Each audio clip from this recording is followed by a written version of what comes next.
Vote নিয়ে ষড়যন্ত্র ঠেকাতে সবাইকে ঐক্যবদ্ধ থাকার আহ্বান তারেক রহমানের। ভোট ডাকাতি ঠেকাতে কেন্দ্র পাহারা দেওয়ার ডাক।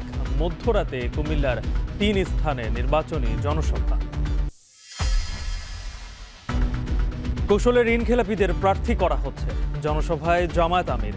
ভোটের ফল আগেই নির্ধারণের চেষ্টা চলছে অভিযোগ আসিফ মাহমুদের। ২৪ জেলায় এনসিপির পদযাত্রা আজ। আসন্ন নির্বাচনে নারীদের প্রার্থী করা নিয়ে জামায়াত সহ কয়েকটি দলের অনীহা। প্রতিনিধিত্ব বাড়াতে ঐক্যমত কমিশনের সুপারিশ বাস্তবায়ন হচ্ছে না, মত বিশেষজ্ঞদের। জুলাই যোদ্ধাদের দায় মুক্তি ও আইনি সুরক্ষা দিয়ে অধ্যাদেশ জারি। সকল দেওয়ানি ও ফৌজদারি মামলা প্রত্যাহার ও নতুন করে দায়েরে নিষেধাজ্ঞা। তুষারঝড়ে বিপর্যস্ত যুক্তরাষ্ট্র, ১১ জনের প্রাণহানি। ২২টি রাজ্যে জরুরি অবস্থা জারি। বাতিল ও বিলম্বের কবলে ৩২,০০০-এর বেশি ফ্লাইট।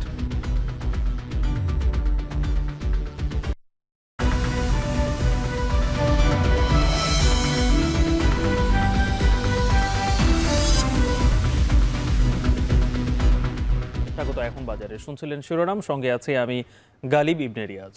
নির্বাচনী প্রচারের চতুর্থ দিনেও রাতভর প্রচার চালিয়েছেন তারেক রহমান। রোববার সন্ধ্যা থেকে মধ্যরাত পর্যন্ত ফেনী হয়ে কুমিল্লার বিভিন্ন জায়গায় করেছেন জনসভা। এ সময় ভোট ডাকাতি ঠেকাতে ভোটারদের কেন্দ্র পাহারা দেওয়ার আহ্বানও জানান তারেক রহমান।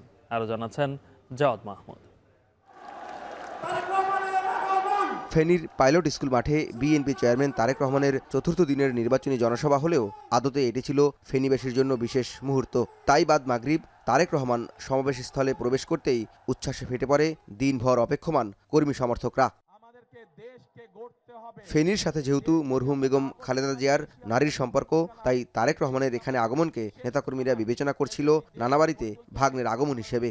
এবং তারেক রহমানের বক্তব্যেও ঘুরে ফিরে আসে বেগম জিয়া ও নানাবাড়ি প্রসঙ্গ। মায়ের স্মৃতিচারণ করে নানাবাড়ির মাটিতে দাঁড়িয়ে প্রতিশ্রুতি দিলেন এখানের মানুষের ভাগ্য বদলের। আগামীতে আপনারা আবার ধানের শীষকে নির্বাচিত করলে, ধানের শীষ সরকার গঠনে সক্ষম হলে আল্লাহর রহমতে আমরা আবার খালেদা জিয়ার রেখে যাওয়া কাজগুলো আমরা আবার চালু করব। শহীদ জিয়ার রেখে যাওয়া কর্মসূচিগুলো আমরা আবার চালু করব, যাতে করে দেশের মানুষের ভাগ্যের পরিবর্তন হয়। এরপরেই বিএনপি চেয়ারম্যান যাত্রা করেন কুমিল্লার ১৪ গ্রামে। রাত 8:45টায় ১৪ গ্রাম পাইলট স্কুল মাঠের জনসভায় যোগ দেন তারেক রহমান। উপস্থিত ভোটারদের উদ্দেশ্যে বলেন, বিএনপি ব্যতীত জনগণের জন্য কেউ উন্নয়ন পরিকল্পনা দেয়নি। যারা বিএনপির সমালোচনা করছে তাদের দেশ পরিচালনার অভিজ্ঞতা নেই বলেও মন্তব্য করেন তিনি। বিএনপি ছাড়া আর কোনো রাজনৈতিক দল কিন্তু দেশের মানুষের সামনে কোনো পরিকল্পনা দেয়নি যে তারা কি কাজ করবে। দিয়েছে? দিয়ে না। তারা শুধু বিএনপির বদনামি করে যাচ্ছে। তারা কিন্তু শুধু বিএনপির বদনামি করে যাচ্ছে। ভালো করুক, আমার কোনো আপত্তি নেই, আমাদের কোনো আপত্তি নেই। আমরা ভাই আপনাদের জন্য, দেশের জন্য কি করতে পারবো, কি করব, আমরা সেই পরিকল্পনা গ্রহণ করেছি। আমরা মানুষের ভোট পেলে এবং আল্লাহর রহমতে সরকার গঠন করলে আমরা 1, 2, 3 করে আমাদের কাজগুলো আমরা করতে থাকবো। কে কি বললে আমাদের যায় আসে না। কুমিল্লার প্রথম সভা শেষে তারেক রহমান যোগ দেন সুয়াগাজীর জনসভায়। 12ই ফেব্রুয়ারি ধানের শীষে ভোট দিয়ে বিজয়ী করার আহ্বান জানান তিনি। যে আমাদের রাজনীতির মূল শক্তি হচ্ছে, উৎস হচ্ছে জনগণ। জনগণকে আমরা সবসময় আমাদের পাশে রাখতে চাই। সেই জন্যই ওই যে প্রথমে বললাম, বিএনপির অভিজ্ঞতা আছে দেশ চালানো। আমাদের এই ফ্যামিলি কার্ড নিয়ে, আমাদের এই কৃষক কার্ড নিয়ে অন্যান্য দল অনেক সমালোচনা করছে, শুনেছি আমি, আপনারাও দেখেছেন, পত্রপত্রিকা দেখেছেন না? এরা যা কয় কিছু যায় আসে না। আপনারা ইনশাল্লাহ ধানের শীষকে জয়যুক্ত করে সরকার গঠন করলে আমরা চোখ বন্ধ করে আমাদের কাজ করতে থাকবো। মধ্যরাতে তারেক রহমান এসে পৌঁছান দাউদকান্দির ঈদগাহ মাঠে। মধ্যরাতেও পুরো মাঠ জুড়ে ছিল নেতাকর্মীদের সরব উপস্থিতি। আগত মানুষের সামনে তুলে ধরেন বিএনপির রাষ্ট্র পরিকল্পনা, পাশাপাশি ভোট ডাকাতি রুখতে কেন্দ্র পাহারা দেওয়ার ডাকও দেন তিনি। বিএনপির যারা রাজনৈতিক প্রতিপক্ষ এখানে দাঁড়ায়, হয়তো তাদের সম্পর্কে আমি অনেক কথা বলতে পারতাম, ওরা এই খারাপ কাজ করেছে, ওই খারাপ কাজ করেছে, সমালোচনা করতে পারতাম। তাতে আপনাদের কি লাভ হতো? কোনো লাভ হতো? কোনো লাভ হতো না। সেই জন্যই আমি ওই কাজগুলো করতে চাইছি না। আমি আপনাদের সামনে তুলে ধরতে চাইছি। কি তুলে ধরতে চাইছি? যে বিএনপি সরকার গঠন করলে এই দেশের খেটে খাওয়া মানুষের জন্য বিএনপি কি করবে, নারীদের জন্য কি করবে, কৃষকদের জন্য কি করবে। নারায়ণগঞ্জের কাঁচপুরে এসে রাত 2:30টায় এদিনের মতো নির্বাচনী জনসভার সমাপ্তি ঘোষণা করেন বিএনপি চেয়ারম্যান তারেক রহমান। বিভিন্ন সংসদীয় আসনে তারেক রহমানের নির্বাচনী জনসভা ভোটের মাঠে কতটা প্রভাব ফেলবে তা দৃশ্যমান হবে আগামী 12ই ফেব্রুয়ারি।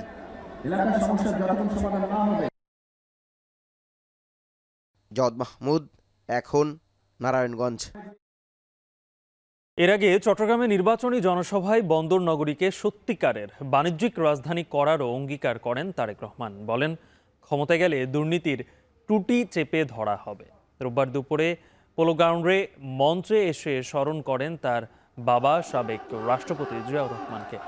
এ সময় বিএনপি চেয়ারম্যান অভিযোগ করেন, বিএনপিকে নিয়ে ষড়যন্ত্র শুরু হয়েছে। তবে সব প্রশ্নের উত্তর 12 ফেব্রুয়ারি ব্যালটের রায় মিলবে বলে দাবি করেন তিনি। বলেন, মানুষের ভাগ্য পরিবর্তন করতে হলে ঐক্যবদ্ধ থাকতে হবে।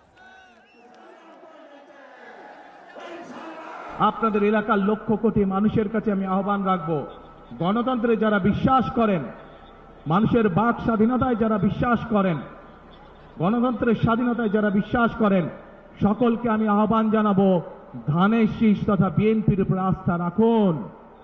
ইনশাআল্লাহ ধানের শীষ এবং বিএনপি নির্বাচিত হলে আপনাদেরকে সাথে নিয়ে, এই দেশের মানুষ, খেটে খাওয়া মানুষকে সাথে নিয়ে বিএনপি তাদের প্রত্যাশিত বাংলাদেশ গড়ে তোলার কাজে হাত দেবে ইনশাআল্লাহ অতীতের মতন। আমরা যেসব পরিকল্পনা গ্রহণ করেছি সেই সব পরিকল্পনার মধ্যে কেউ যদি আইন শৃঙ্খলা ভঙ্গ করে বা দুর্নীতির মাধ্যমে সেগুলিকে বাধাগ্রস্ত করেন, তাদেরকে কোনো ছাড় আমরা দেব না ইনশাআল্লাহ। চাঁদাবাজদের ধরতে অ্যাপ চালুর ঘোষণা দিলেন জামায়াত আমির ডাক্তার শফিকুর রহমান। যাত্রাবাড়ির কাজলায় নির্বাচনী জনসভায় কথা বলেন তিনি। এদিকে ধূপখোলা বকশীবাজারে জনসভায় তিনি বলেন, কৌশলে ঋণ খেলাপিদের প্রার্থী করা হয়েছে। নির্বাচনী সমাবেশে হা ভোটের পক্ষে যুদ্ধে নামারও ঘোষণা দেন জামায়াত আমির। আরও জানাচ্ছেন আজহার লিমন।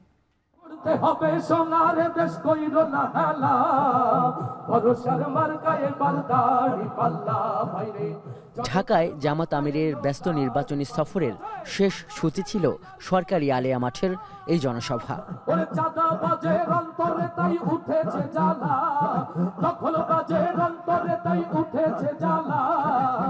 যদিও জামাত আমির এখানে পৌঁছান দিনের শেষে, তবুও উৎসাহের কমতি দেখা যায়নি কর্মীদের মাঝে। 11 দলীয় জোট প্রার্থীদের উপস্থিতিতে এখানে জামাত মনোনীত প্রার্থী হাফেজ ইনায়েতুল্লাহর হাতে দাঁড়িপাল্লা প্রতীক তুলে দেন দলটির প্রধান ডাক্তার শফিকুর রহমান।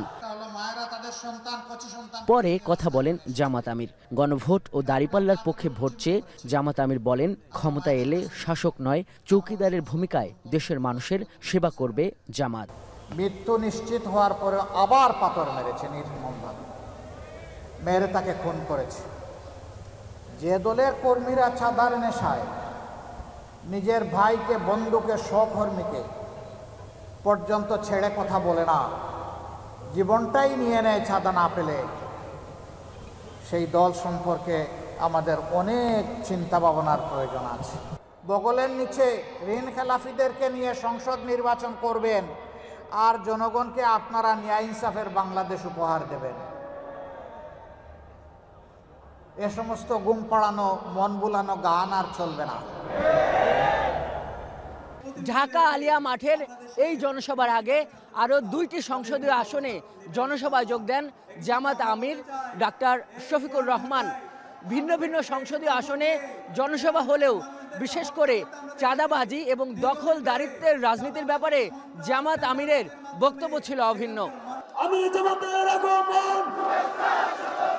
পুরান ঢাকার ধূপখোলার এই সমাবেশে জামায়াতের আমির বলেন, যাদের 39 জন প্রার্থী ঋণখেলাপি, তারা কি করে দুর্নীতিমুক্ত বাংলাদেশ গঠন করবে? ভোট বাক্সে হাত দিলে সেই হাত গুড়িয়ে দেওয়া হবে, হুঁশিয়ার করেন তিনি। 12 তারিখে কোনো দুর্বৃত্ত এই যুব সমাজের বুটে যদি হাত দিতে চায়, সেই হাতকে গুড়িয়ে দিতে হবে।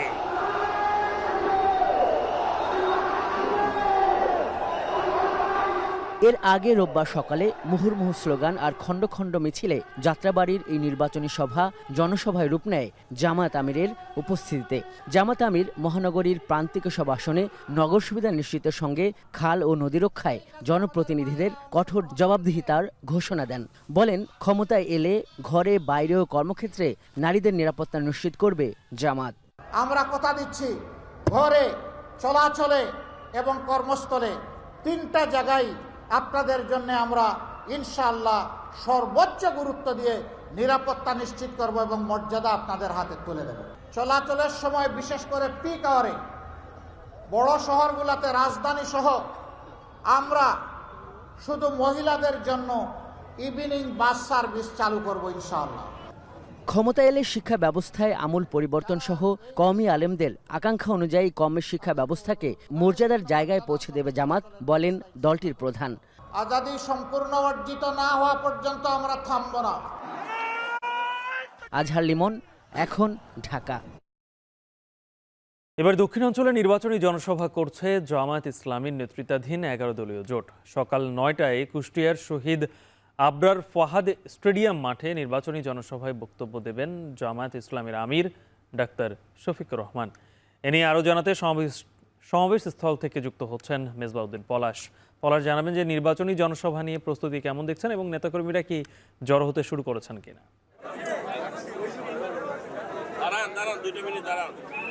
গালিব, উত্তর অঞ্চল শেষে কিন্তু দক্ষিণ অঞ্চলের প্রথম কুষ্টিয়াতে কিন্তু এই যে জামাত ইসলামের যে 10 দলীয় জোটের যে জনসভা, সেই নির্বাচন উপলক্ষে যে জনসভা, সেই জনসভায় যে একটু পরে ঠিক 9টার পরে কিন্তু যে জামাত যে আমির ডাক্তার শফিকুর রহমান তিনি বক্তব্য রাখবেন। তিনি কুষ্টিয়া নিয়ে তাদের যে পরিকল্পনার কথা, কুষ্টিয়ার কি ধরনের উন্নয়নের নিয়ে কিন্তু আসলে পরিকল্পনার কথা সেটি আসলে জানাবেন এবং যে কুষ্টিয়ার 4টি সংসদীয় আসনে সেখানে কিন্তু যে জামাতের যারা প্রার্থী রয়েছেন তাদেরকে পরিচয় করিয়ে দেবেন এবং ঠিক যে দাঁড়িপাল্লার পক্ষে কিন্তু তিনি আসলে ভোট চাইবেন এবং যে মূলত আসলে এই যে কুষ্টিয়া নিয়ে কিন্তু তাদের যে জামাত ইসলাম যদি ক্ষমতায় যায় সেক্ষেত্রে যে কুষ্টিয়া নিয়ে তাদের যে উন্নয়ন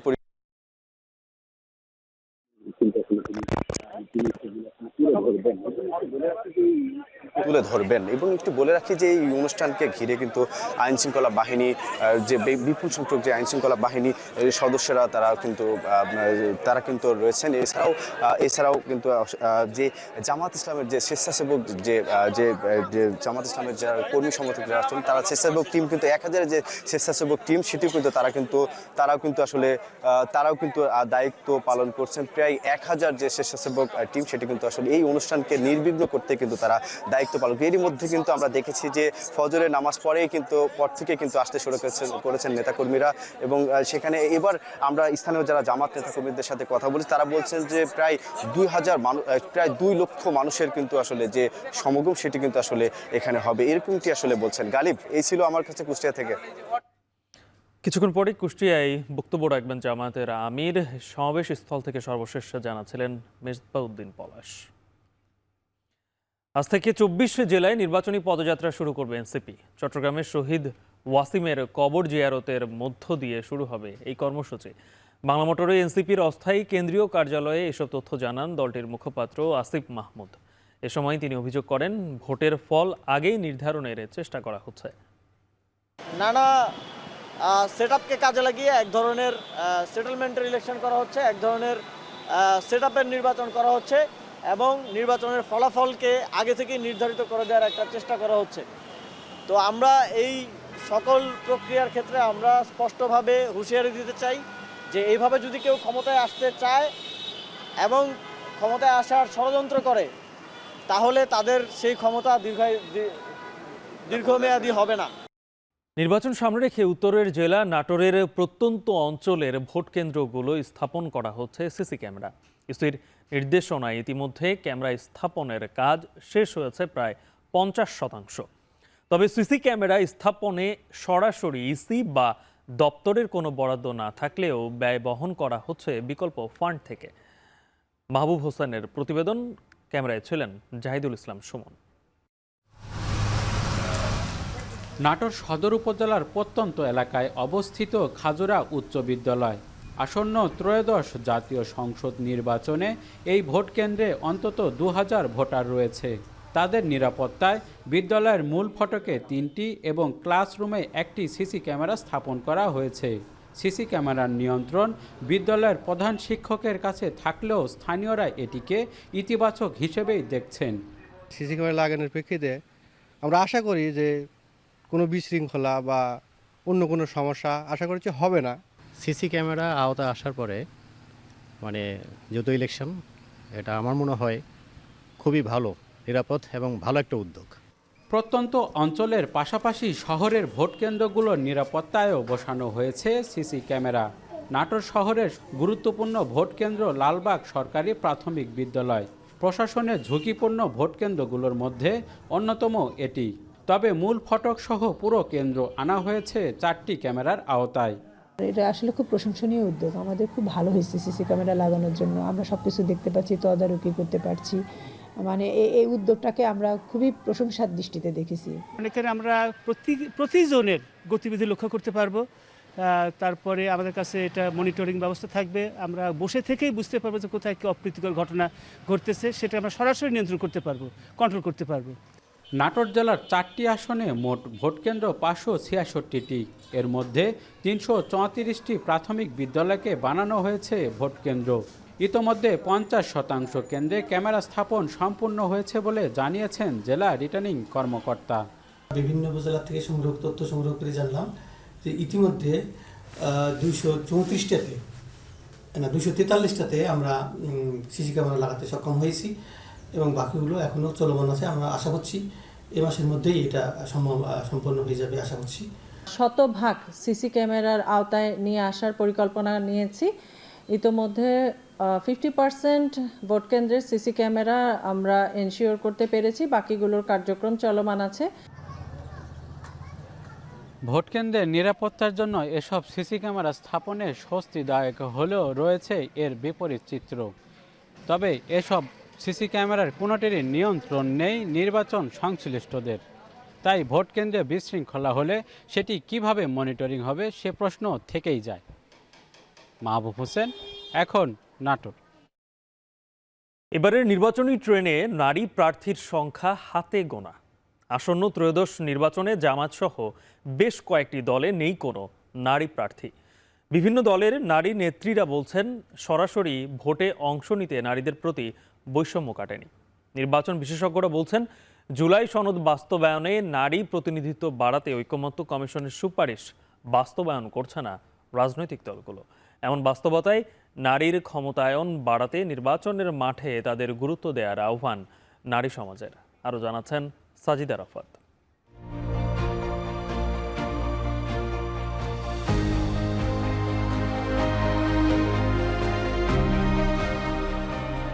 বাংলাদেশের দীর্ঘ লড়াই সংগ্রামের গল্পে অনুপ্রেরণার নাম নারী।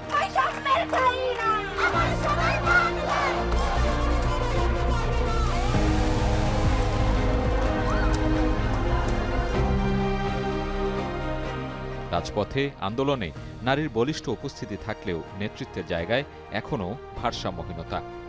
আসন্ন ত্রয়োদশ জাতীয় সংসদ নির্বাচনের প্রার্থী তালিকায় চোখ রাখলেই স্পষ্ট হয় বিষয়টি। এবারে নির্বাচনী ট্রেনে নারীর উপস্থিতি হাতে গোনা। ভোটে অংশ নিতে যাওয়া নিবন্ধিত 51টি দলের 30টিতেই নেই কোনো নারী প্রার্থী। নতুন রাজনৈতিক দল জাতীয় নাগরিক পার্টিতেও ঠাঁই হয়নি খুব বেশি নারী প্রার্থীর। দলটি থেকে মনোনয়ন পাওয়া নারীর সংখ্যা মাত্র 2 জন। এছাড়া জোটের সমীকরণে হতাশ হয়ে দল ছাড়েন কয়েকজন নারী নেত্রী। বলছেন বিদ্যমান পরিস্থিতিতে নারীদের দেয়া প্রতিশ্রুতি রাখেনি কেউ। নারীর ক্ষমতায়নের পক্ষে যারা বেশি কথা বলেছে জুলাই পরবর্তী গণঅভ্যুত্থানের পরে, তারাই সবচেয়ে বেশি প্রতিশ্রুতি ভঙ্গ করেছে। পুরনোদের তো আপনি চেনেনই যে তারা এরভাবেই চলে আসছে। নতুনরা যখন এই পথে হাঁটে, এটা খুবই হতাশার। জোটের রাজনীতি ঘিরে আসন দর কষাকষি করে প্রার্থী তালিকা ঘোষণা করেছে 11 দলীয় নির্বাচনী ঐক্য। কিন্তু জামায়াত, এবি পার্টি, খেলাফত মজলিসের মতো দলগুলোতে দেয়া হয়নি কোনো নারী প্রার্থী। জামায়াত বলছে দলটির 43% সদস্য নারী, কিন্তু প্রার্থী নির্বাচনে তাদের এই অবস্থান কেন? যে কোনো প্রার্থী সিলেকশনের ক্ষেত্রে তৃণমূল থেকে আমরা পরামর্শগুলো আনি, নিয়ে আমরা প্রাথমিকভাবে একজন প্রার্থী ঠিক করি। নারীদের ক্ষেত্রে, মহিলাদের ক্ষেত্রে, আমাদের বোনদের ক্ষেত্রে আমরা যেটা করি, সামাজিক দায়বদ্ধতার বিষয়গুলো আছে, সেখানে তিনি চান কি চান না সে বিষয়টা আমরা দেখি। এই প্রক্রিয়ায় আমরা আমাদের প্রার্থীগুলো সিলেক্ট করি। বিএনপির প্রার্থী তালিকায়ও আসার খবর নেই নারীদের জন্য। জোটের আসন সমঝোতার পর দলটি যে প্রার্থী তালিকা দিয়েছে তাতে মাত্র 10 জন নারীর উপস্থিতি, যা দলটির মোট প্রার্থীর 3.5%, যাদের বেশিরভাগই আবার পারিবারিক বা উত্তরাধিকার সূত্রে পেয়েছেন মনোনয়ন। 24-এর আন্দোলনটা আপনি যারা নারীরা করেছে, কোথায় সেই নারীরা? অথচ নারী ছাড়া 24টা সাকসেস হতো না। যারা আমাদের মতো প্রাতিষ্ঠানিকভাবে রাজনীতি করে আসছে, ছাত্র রাজনীতি, তারপরে উইমেন ফোরামের রাজনীতি, যুব ইয়াং ফোরামের রাজনীতি এবং পরবর্তীতে একদম মূল রাজনীতি, তাদের তো আসলে বাদ দেওয়ার কোনো ক্রাইটেরিয়ার মধ্যে পড়ার কথা না। বিগত নির্বাচনগুলো বিশ্লেষণ করে দেখা যায় দ্বাদশ জাতীয় সংসদ নির্বাচনে মোট প্রার্থীর 5%-এর কিছু বেশি ছিল নারী প্রার্থী। এছাড়া নবম সংসদ নির্বাচনে নারীদের অংশগ্রহণ ছিল 3.51%, দশম নির্বাচনে 5.55%, আর একাদশ নির্বাচনে নারী প্রার্থী ছিল 3.81%। বাংলাদেশের রাজনীতিতে নারী নেতৃত্বের নেপথ্যে যোগ্যতার চেয়ে প্রভাবশালী পারিবারিক পরিচয়ই মুখ্য ভূমিকা রাখছে। এমন বাস্তবতায় বিশ্লেষকরা বলছেন, তৃণমূল থেকে উঠে আসা নারীদের মাধ্যমেই এই ধারা বদলাতে হবে রাজনৈতিক দলগুলোকে। আর এটি সম্ভব না হলে রাজনীতির কাঠামোতে তাদের উপস্থিতি নামমাত্রই সীমাবদ্ধ থাকবে। সামাজিক যোগাযোগ মাধ্যমে নারী মাঠে প্রবেশ করা মাত্রই সবচেয়ে বেশি যেটা হয়, নারীকে নিয়ে ট্রোল হয়, বিভিন্ন ধরনের চারিত্রিক বুলিং করা হয়। সেই জায়গাটাও আবার পরিবারগুলো ভয় পেয়ে যাচ্ছে। আর দল থেকেও তো কোনো রকম সাহায্য সহযোগিতা পাচ্ছে না। ফলে একজন নারী আসলে এই রাজনৈতিক মাঠে লড়বেনটা আসলে কিসের আশায়, কিসের ভরসায়? গণঅভ্যুত্থান পরবর্তী সময়ে জুলাই সনদ বাস্তবায়নের নিরিখে নারী প্রতিনিধিত্ব বাড়াতে ন্যূনতম 5% নারী প্রার্থীর সুপারিশ করে ঐকমত্য কমিশন। তবে এই লক্ষ্যমাত্রা পূরণে বেশিরভাগ দলই উদাসীন। এমন অবস্থায় নীতি নির্ধারণী পর্যায়ে নারীদের যুক্ত করার পরামর্শ নির্বাচন বিশেষজ্ঞদের। 100 আসনে বাই রোটেশনে সরাসরি নারী প্রার্থীরা নির্বাচন করবে, কিন্তু মূলত দেখা গেল যে না, এর কোনো কিছুই হলো না। এই বৈষম্য বিরোধী আন্দোলন দিয়ে শুরু হয়ে শেষে দাঁড়ালো যে নারীরাই এবার সবচেয়ে বড় বৈষম্যের শিকার হলো। মাঠে যারা কাজ করে, মাঠের কর্মী যারা ছিল, তাদেরও যদি মনোনয়ন আসতো, তাহলে আস্তে আস্তে এতদিনে 50-55 বছরে কিন্তু অনেকটা আমরা কাটায় উঠতে পারতাম। ভোটের ময়দানে পুরনো কৌশলে অবজ্ঞা নয়, বরং অবস্থান নিরাপদ করার পাশাপাশি নারী বান্ধব রাজনীতির ধারা চলমান রাখার আহ্বান সমাজের বিভিন্ন স্তরের নারীদের। সাজিদ আরাফাত, এখন, ঢাকা। জুলাই গণ অভ্যুত্থানে অংশগ্রহণকারীদের ফৌজদারি দায় মুক্তি এবং আইনি সুরক্ষা দিয়ে অধ্যাদেশ জারি করা হয়েছে। রোববার প্রকাশিত অধ্যাদেশে বলা হয়েছে, বাংলাদেশের ছাত্র জনতা 2024 সালের জুলাই ও অগাস্টে ফ্যাসিস্ট শাসকের পতন ঘটানোর মাধ্যমে গণতন্ত্র, মানবাধিকার ও আইনের শাসন প্রতিষ্ঠার লক্ষ্যে সর্বাত্মক গণ অভ্যুত্থানে অংশগ্রহণ করে, যা পরবর্তীতে জুলাই গণ অভ্যুত্থান হিসেবে স্বীকৃতি পায়। প্রতিরোধ কার্যক্রম এবং জনশৃঙ্খলা পুনর্বহাল ও নিশ্চিত করার প্রক্রিয়ায় অংশগ্রহণকারী গণ অভ্যুত্থানকারীদের গণপ্রজাতন্ত্রী বাংলাদেশের সংবিধানের অনুচ্ছেদ 46 অনুযায়ী সুরক্ষা প্রদান করা প্রয়োজন বলে অধ্যাদেশে উল্লেখ করা হয়। এর আগে গত 15 জানুয়ারি জুলাই যোদ্ধাদের দায় মুক্তি প্রদানে একটি অধ্যাদেশ অনুমোদন করে উপদেষ্টা পরিষদ।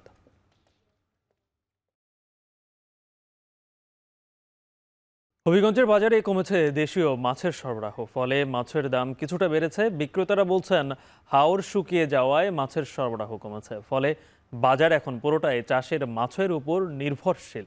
এ নিয়ে বিস্তারিত জানাতে হবিগঞ্জ শহরের ঈদগাহ সংলগ্ন মাছ বাজার থেকে যুক্ত হচ্ছেন কাজল সরকার। কাজল, জানাবেন যে মাছের বাজারের আজকে কি অবস্থা, ক্রেতারা কি বলছেন?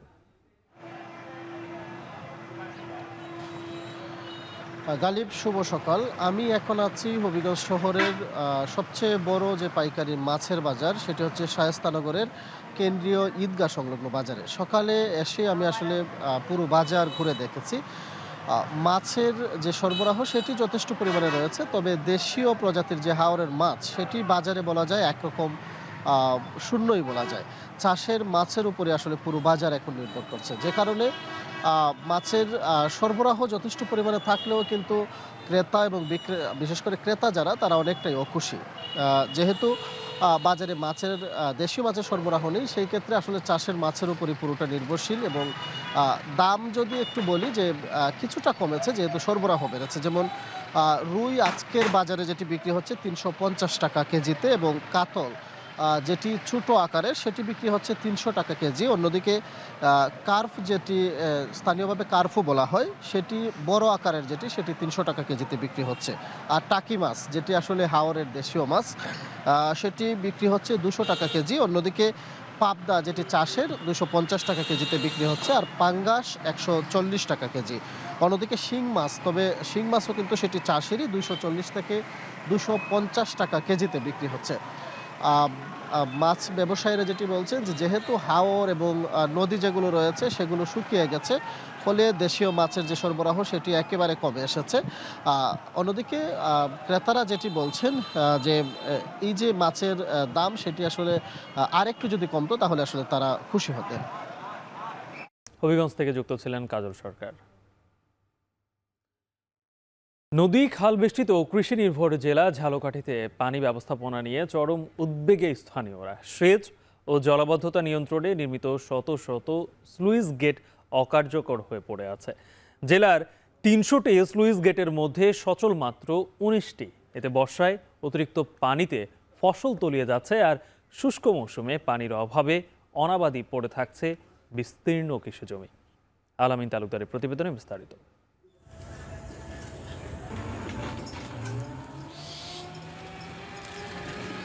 ঝালকাঠির কৃষি নির্ভর এলাকাগুলোতে পানির ব্যবস্থাপনায় এখন বড় সংকট। কৃষি জমিতে সেচ সুবিধা নিশ্চিতে বিভিন্ন খালে 300টি স্লুইস গেট নির্মাণ করে পানি উন্নয়ন বোর্ড। তবে দীর্ঘদিন রক্ষণাবেক্ষণের অভাবে এসব স্লুইস গেটের অধিকাংশই অকেজো। 19টি স্লুইস গেট সংস্কার করে সচল করা হলেও বাকিগুলো অচল থাকায় পানির প্রবাহ নিয়ন্ত্রণ সম্ভব হচ্ছে না। ফলে বর্ষা মৌসুমে হঠাৎ অতিরিক্ত পানি খেতে ঢুকে ফসল নষ্ট হচ্ছে। আবার শুষ্ক মৌসুমে পানির অভাবে অনাবাদি থাকছে শত শত হেক্টর জমি। সংস্কার এবং রিপেয়ারিং এবং কিছু স্লুইস গেট নূতন করে নিলে হাজার হাজার শত শত বিঘা জমি চাষাবাদের উপযোগী হয়। এবং বন্যার সিজনে তখন যদি স্লুইস গেট আটকাই দিয়া পানি নিয়ন্ত্রণ করা যায়, তাহলে আমাদের আমন চাষ করতে আবার আমাদের সুবিধা হয়। স্লুইস গেটগুলো খুবই ভাঙ্গাচুরা, যেহেতু এই ভাঙ্গাচুরার কারণে কভারও নাই স্লুইস গেটে। কভার নাই দেখে পানি আটকাই রাখা যাচ্ছে না। কৃষি বিভাগ জানায় অচল স্লুইস গেটগুলো দ্রুত সংস্কার করা গেলে জেলার প্রায় 2000 হেক্টর অনাবাদি জমিকে চাষাবাদের আওতায় আনা সম্ভব। অচল সুইচ গেটগুলো যদি সংস্কার করতে পারি তাহলে আমাদের প্রায় 2000 হেক্টর জমি আবাদের আওতায় আসবে। এবং আমরা এই সুইচ গেটের মাধ্যমে যদি আমরা পানি প্রবেশ এবং ঢোকা এবং যাওয়া আসা নিয়ন্ত্রণ করতে পারি, তাহলে আমাদের অনেক সময় যে পানির জন্য ফসলের হানি হয় বা ক্ষতি হয়, সেটা আমরা রক্ষা করতে পারবো। পানি উন্নয়ন বোর্ড বলছে অকেজো স্লুইস গেটগুলো পুনর্নির্মাণ ও সংস্কারের জন্য ঊর্ধ্বতন কর্তৃপক্ষের কাছে প্রস্তাবনা পাঠানো হয়েছে। ঝালকাঠি জেলায় আমাদের যে স্ট্রাকচারগুলো রয়েছে এগুলো পুনর্বাসন করার জন্য আমাদের একটি সমীক্ষা সম্পাদিত হয়েছে। সেই সমীক্ষার প্রেক্ষিতে আমরা আমাদের যে পাম্প হাউসগুলো আছে সেগুলো 2টি পর্যায়ে কাজ বাস্তবায়ন করব। প্রথম পর্যায়ে আমাদের 8টি পাম্প হাউসে যে সংশ্লিষ্ট স্ট্রাকচারগুলো আছে সেগুলো রিহ্যাবিলিটেশন করা হবে, প্রয়োজন সাপেক্ষে নতুন নির্মাণ করা হবে। কৃষকদের দীর্ঘদিনের দুর্ভোগ কমাতে প্রশাসনের পদক্ষেপের দাবি স্থানীয়দের। আমিন তালুকদার, এখন ঝালকাঠি। যুক্তরাষ্ট্রের শীতকালীন দানবীয় ঝড়ে বিপর্যস্ত জনজীবন। তুষারপাত আর হিমাঙ্কের নিচে থাকা তাপমাত্রায় এখন পর্যন্ত অন্তত 9 জন প্রাণ হারিয়েছেন। 22টি অঙ্গরাজ্যে জরুরি অবস্থা জারি করা হয়েছে। বিদ্যুৎহীন 10 লাখেরও বেশি মানুষ। আকাশ, সড়ক ও রেলপথের যোগাযোগ ব্যবস্থা পুরোপুরি স্থবির। তুষার ঝড়ে লণ্ডভণ্ড জনজীবন নিয়ে যুক্তরাষ্ট্র থেকে বিস্তারিত জানাচ্ছেন আব্দুল আহাদ। শীতকালীন তুষারঝড়ের আঘাতে লণ্ডভণ্ড মার্কিন মূল্যক। স্থানীয় সময় রোববার সকাল থেকে শুরু হওয়া ভয়াবহ ঝড়ে পশ্চিম ভার্জিনিয়ার ডেভিসে সর্বোচ্চ 16.6 ইঞ্চি তুষারপাত রেকর্ড করা হয়েছে। New York, Texas, new England থেকে শুরু করে 2000 মাইল জুড়ে প্রকৃতি ধারণ করেছে রুদ্রমূর্তি। ভারী বরফ, শিলাবৃষ্টি, হিমাঙ্কের নিচে থাকা তীব্র ঠান্ডার কবলে বিপর্যস্ত অন্তত 20 কোটি বাসিন্দা। মৃত্যুর কোলেও ঢলে পড়ছেন মানুষ। ইতোমধ্যে বেশ কয়েকজনের প্রাণও গেছে। সোমবার পর্যন্ত 20টির বেশি অঙ্গরাজ্যে জরুরি অবস্থা জারি করা হয়েছে। বরফ পরিষ্কার করতে হিমশিম খাচ্ছেন মানুষ। ইতোমধ্যে অক্লাহোমা সিটির একটি তুষারবৃত্ত বাড়িতে অগ্নিকাণ্ডের ঘটনা ঘটেছে। রাস্তাঘাট তুষারপাতে ঢাকা থাকায় এবং পানি বরফ হয়ে যাওয়ায় দমকল কর্মীরা সময় মতো আগুন নেভাতে পারেনি। তবে এখনো পর্যন্ত কোনো বাংলাদেশির বড় ধরনের ক্ষয়ক্ষতির খবর পাওয়া যায়নি। কন্টিনিউ ক্লিন করতেছে, বাট হচ্ছে মানে এখনো যেভাবে ক্লিন করতেছে তার থেকে বেশি পড়তেছে। মানুষ এখানে যে স্টাক হয়ে যাইতেছে, বাট আমরা বের হইছি, ইটস গেটিং ওয়ার্স। তুষারপাতে আকাশ ও সড়কপথের যোগাযোগ ব্যবস্থা পুরোপুরি ভেঙে গেছে। বাতিল ও বিলম্বিত হয়েছে 32,000-এর বেশি ফ্লাইট। নিউ ইয়র্ক সিটির লাগোর্ডিয়া সহ 28টি বিমানবন্দর বন্ধ ঘোষণা করা হয়েছে। ফেরি চলাচল এবং রেল পরিষেবাও স্থগিত। Due to extreme weather conditions, tomorrow will be a remote school day. There will be no in-person instruction. All after-school programs, adult education, and school-based programming has been canceled. বৈরী আবহাওয়ার কারণে সোমবার নিউ ইয়র্ক সিটি সহ try স্টেটের সব school বন্ধ ঘোষণা করা হয়েছে। যদিও কিছু শহরে অনলাইনে চলবে শিক্ষা কার্যক্রম। অধিকাংশ দোকানপাট ও শপিং মল এখন জনশূন্য। এমনকি নিউ ইয়র্কের পাবলিক লাইব্রেরিগুলো বন্ধ রাখার সিদ্ধান্ত নিয়েছে কর্তৃপক্ষ। We're not alone. It's hitting the entire state and 30 states as well this weekend. So we are anticipating the longest cold stretch and the highest snow totals the state has seen in several years. এদিকে দক্ষিণের অঙ্গরাজ্যগুলোতে চিত্র আরও করুন। মিসিসিপিতে বরফের স্তরে ছিঁড়ে পড়েছে বিদ্যুতের লাইন। টেনেসিতে ঝড়ো বাতাসে উপচে পড়ছে গাছ। বিদ্যুৎহীন অবস্থায় 10 লাখের বেশি মানুষ এখন অন্ধকারে। জর্জিয়ার পরিস্থিতি এতটাই ভয়াবহ যে দুর্যোগের চরম সতর্কবার্তা হিসেবে পরিচিত বিখ্যাত খাবারের চেইন ওয়াফল হাউস পর্যন্ত বন্ধ। এই তুষারপাত শেষ পর্যন্ত কতটা ক্ষয়ক্ষতির চিহ্ন রেখে যায় এখন সেটাই দেখার বিষয়। আব্দুল আহাদ, এখন যুক্তরাষ্ট্র। গ্রিনল্যান্ড নিয়ে গুরুতর পরিস্থিতির মধ্যে আছেন বলে জানিয়েছেন ডেনমার্কের প্রধানমন্ত্রী। গ্রিনল্যান্ড বিক্রি বা সার্বভৌমত্ব নয়, বরং নিরাপত্তা ইস্যুতে যে কারো সঙ্গে আলোচনায় যেতে প্রস্তুত ডেনমার্ক। যদিও ট্রাম্প বলছেন দ্বীপটিতে অবস্থিত মার্কিন সামরিক ঘাঁটিতে যুক্তরাষ্ট্রের সার্বভৌমত্ব বজায় রাখা হবে। এদিকে আর্কটিক অঞ্চলের নিরাপত্তায় সামরিক মহড়া চালিয়ে যাচ্ছে ড্যানিশ সেনারা। আরও জানাচ্ছেন তানভীর জনি। গ্রিনল্যান্ড থেকে নজর সরছেই না মার্কিন প্রেসিডেন্ট ডোনাল্ড ট্রাম্পের। তবে সামরিক অভিযান বা বল প্রয়োগের পরিকল্পনা থেকে সরে আসলেও এই অঞ্চলে আধিপত্য ধরে রাখতে মরিয়া তিনি। নেটো মহাসচিবের সঙ্গে বৈঠকের পর গ্রিনল্যান্ড এবং বৃহত্তর আর্কটিক অঞ্চলের ভবিষ্যৎ নিয়ে একটি কাঠামোগত চুক্তি তৈরির কথা বলেন মার্কিন প্রেসিডেন্ট। এবার নতুন করে গ্রিনল্যান্ডে মার্কিন সার্বভৌমত্বের দাবি জানালেন ট্রাম্প। বিশেষ করে দ্বীপটির যেসব অঞ্চলে মার্কিন সামরিক ঘাঁটি আছে সেসব অঞ্চলের উপর যুক্তরাষ্ট্রের সার্বভৌমত্ব থাকবে। নিউ ইয়র্ক পোস্টকে দেয়া এক সাক্ষাৎকারে ট্রাম্প বলেন, যুক্তরাষ্ট্র যা চায় তা অর্জন করেই ছাড়বে। গ্রিনল্যান্ডের প্রধানমন্ত্রী বারবার বলে আসছেন সার্বভৌমত্ব নিয়ে কোনো ছাড় দেওয়া হবে না। তিনি জোর দিয়ে বলেছেন গ্রিনল্যান্ড ডেনমার্কের অংশ এবং ড্যানিশ সরকার ছাড়া অন্য কেউ গ্রিনল্যান্ডের সঙ্গে কোনো ধরনের চুক্তি করতে পারবে না। তবে গ্রিনল্যান্ড নিয়ে ট্রাম্পের আগ্রাসী মনোভাবে চাপে আছে ডেনমার্ক। বিশ্বের বৃহত্তম এই দ্বীপটির প্রতিরক্ষা ও পররাষ্ট্র নীতি ড্যানিশ সরকারের উপর নির্ভরশীল। এমন অবস্থায় গ্রিনল্যান্ড সফরে গিয়ে ড্যানিশ প্রধানমন্ত্রী মেট ফ্রেডরিকসেন বলেন, গ্রিনল্যান্ড বিক্রির জন্য নয়। Det er en alvorlig situation, vi er i. Det kan alle se. Nu er der et diplomatisk politisk spor, som vi kommer til at forstå, at vi skal forberede sammen med det. এদিকে গ্রিনল্যান্ডের নিরাপত্তায় এরই মধ্যে নিজেদের প্রস্তুত করছে ডেনমার্কের সেনাবাহিনী। বিমানে করে গ্রিনল্যান্ডের নুক বিমানবন্দরে অবতরণ করেছে ড্যানিশ সেনাদের একটি দল। তারা জানিয়েছে আর্কটিক এন্ডুরেন্স নামে একটি মহড়ার অংশ হিসেবে তারা প্রশিক্ষণ পরিচালনা করছে। এ সময় দেখা যায় বরফ আচ্ছাদিত ভূমিতে গুলিসহ সামরিক অনুশীলন চালিয়ে যাচ্ছে সেনারা। আর্কটিক ও গ্রিনল্যান্ডের সুরক্ষায় এই দ্বীপে অতিরিক্ত সেনা পাঠিয়েছে ডেনমার্ক।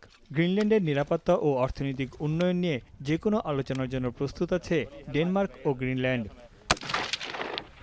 ট্রাম্প অভিযোগ করে আসছেন ডেনমার্কের হাতে গ্রিনল্যান্ড সুরক্ষিত নয়। চীন বা রাশিয়ার আধিপত্য ঠেকানোর সক্ষমতাও নেই ড্যানিশ সরকারের। এই অঞ্চলকে একমাত্র যুক্তরাষ্ট্রই নিরাপদ রাখতে পারবে। তানভীর জানি, এখন বিশ্ব। এবারে খেলার খবর। বিশ্ব ফুটবলে ফুটসালের ধারণা বেশ পুরনো হলেও বাংলাদেশের ক্ষেত্রে এটি নতুন। মাত্র 1 বছর আগে গঠন করা দল নিয়েই চমক দেখিয়েছে বাফুফে।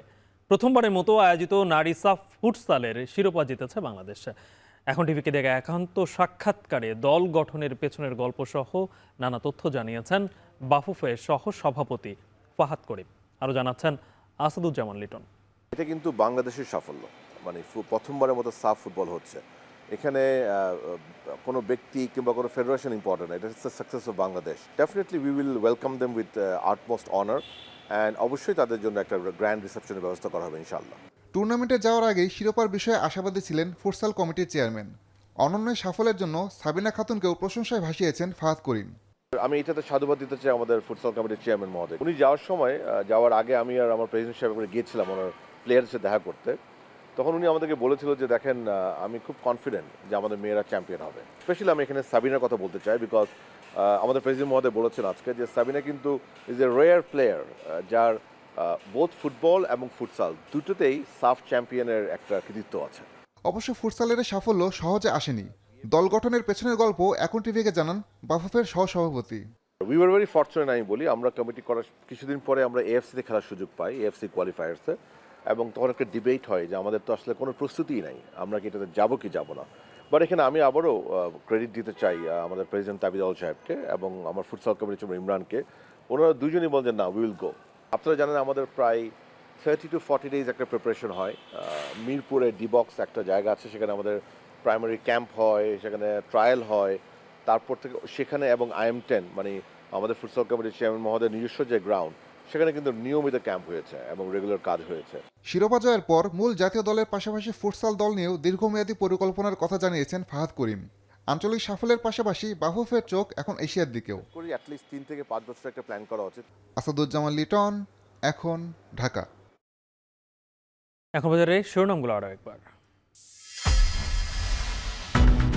ভোট নিয়ে ষড়যন্ত্র ঠেকাতে সবাইকে ঐক্যবদ্ধ থাকার আহ্বান তারেক রহমানের। ভোট ডাকাতি ঠেকাতে কেন্দ্র পাহারা দেওয়ার ডাক। মধ্যরাতে কুমিল্লার 3 স্থানে নির্বাচনী জনসভা। কৌশলে ঋণ খেলাপিদের প্রার্থী করা হচ্ছে জনসভায় জামায়াত আমির। ভোটের ফল আগেই নির্ধারণের চেষ্টা চলছে, অভিযোগ আসিফ মাহমুদের। 24 জেলায় এনসিপির পদযাত্রা আজ।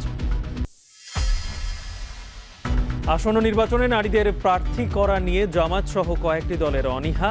প্রতিনিধিত্ব বাড়াতে ঐকমত্য কমিশনের সুপারিশ বাস্তবায়ন হচ্ছে না, মত বিশেষজ্ঞদের। জুলাই যোদ্ধাদের দায় মুক্তি ও আইনি সুরক্ষা দিয়ে অধ্যাদেশ জারি। সকল দেওয়ানি ও ফৌজদারি মামলা প্রত্যাহার ও নতুন করে দায়েরে নিষেধাজ্ঞা। এবং তুষারঝড়ে বিপর্যস্ত যুক্তরাষ্ট্র ও 9 জনের প্রাণহানি। 22টি রাজ্যে জরুরি অবস্থা জারি। বাতিল ও বিলম্বের কবলে 32,000-এর বেশি ফ্লাইট।